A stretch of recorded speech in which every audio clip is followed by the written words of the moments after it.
Hello everyone. In this video, we will continue to examine topic 5.1 electric fields and look at some more ramifications of Coulomb's law. So one final idea related to electric force and Coulomb's law before we begin to consider some tricky problems and examples. And that is to note the relationship between Coulomb's law, electric force, and Newton's third.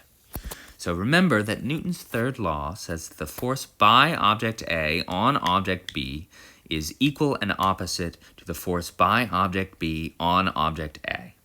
And this applies to Coulombic forces or electric forces as well. And this is sometimes not obvious, so it's important to sort of see why and to consider the ramifications. So consider two charges, Q1 and Q2, as shown here. Q1 is positive, Q2 is negative. They attract each other. And the force on Q1 is shown in red here, and the force on Q2 is shown in blue. I'm going to choose positive to be to the right. So let's apply Coulomb's law to this situation. Let's find the force by object 2 on object 1. This is that red arrow. Sorry, that was unclear. This is that red arrow right here.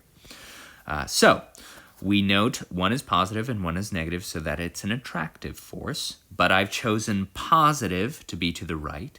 So if I draw my attractive force arrow here, I can see that that's in the positive direction.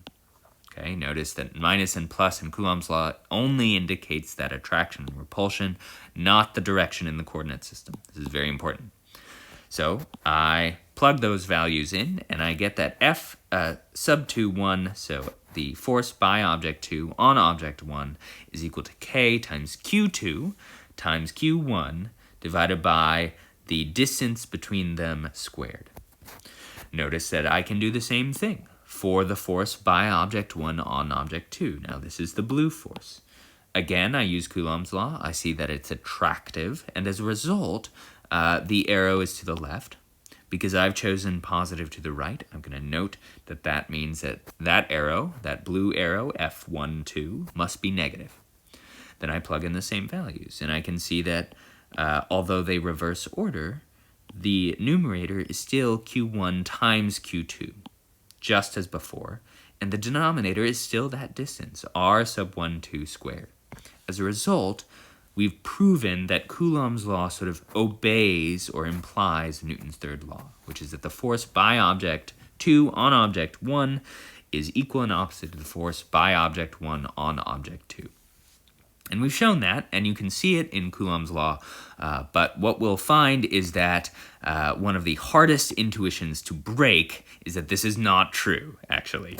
So to clarify, what I mean is our intuition will tend to lead us astray, and we should always rely on this. So, for example, what I would recommend is take a moment, take a look at these particular questions here, and try to fill them out before moving on in the video. So maybe draw a little diagram in your notebook and fill them out. See if you can work your way through them, and then continue the video from there. So pause. In this question, you are asked to draw a vector of the appropriate length and direction representing the electric force acting on each charge due to the other charge. Draw the vector representing the force on the left charge above that charge. Draw the vector representing the force on the right charge below that charge. For each diagram, use the same scale as the example.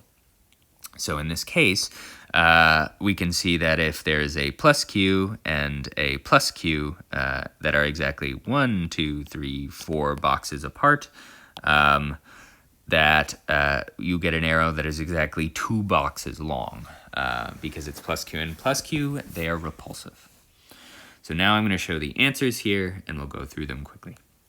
The first thing to note, big picture, is that if this is true, so given what we just said about Newton's third law, you want to make sure that every time you draw an arrow, that it's the same length as the other arrow. Every force is equal and opposite to the force, to its companion, Newton's third law pair force. So, in this first example in A, if the charge is doubled, if one charge is doubled, but not both, okay, so one charge is doubled, then we can look at Coulomb's law and we'll say, okay, well that force is going to be twice as big. But the important thing is that it will be twice as big on both charges, okay, and so the length of the arrow doubles compared to the original example on both charges. Notice this doubling of the force happened when only one of the charges had its magnitude doubled. The arrows stay the same directions because we have two positive charges. Now what happens if you make that positive 2q charge negative? Well, you can see that that simply reverses the direction of the lengths of those arrows. And so the two objects are attracted. This negative 2q has a force to the right 4 boxes long. This positive q has a force to the left 4 boxes long. In the next question, we're asked, well, what happens if you double the right-hand charge and the left hand, but keep them oppositely charged? And the answer is those arrows, those forces, look identical to case B. Exactly the same. Notice that in the numerator, it doesn't matter if you double one of the charges or you double the others. The resultant force is the same. Now what happens if you double both? Well, if you double both, you better be prepared because 2 times 2 in the numerator will give you 4 times the force, which means that these arrows should be 8 boxes long. 1, 2, 3, 4, 5, 6, 7, 8.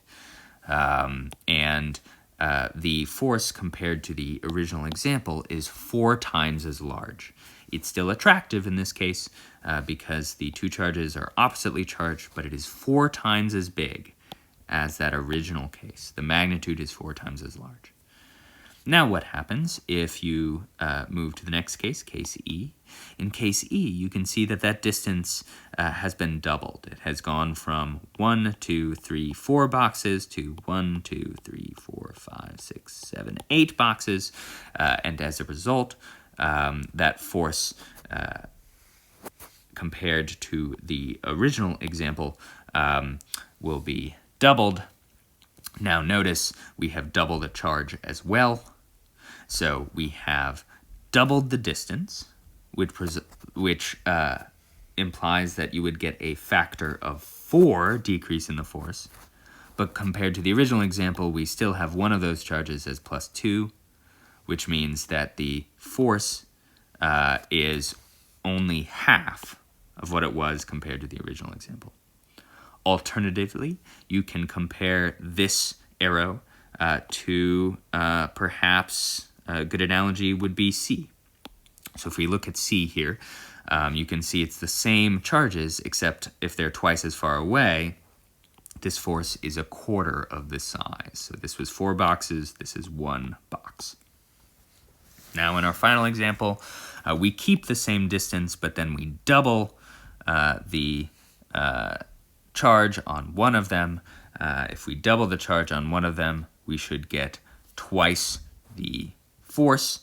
And now that I take a look at this compared to the one before, actually the original answer is wrong. So I'm going to erase this right here and fill in the correct answer.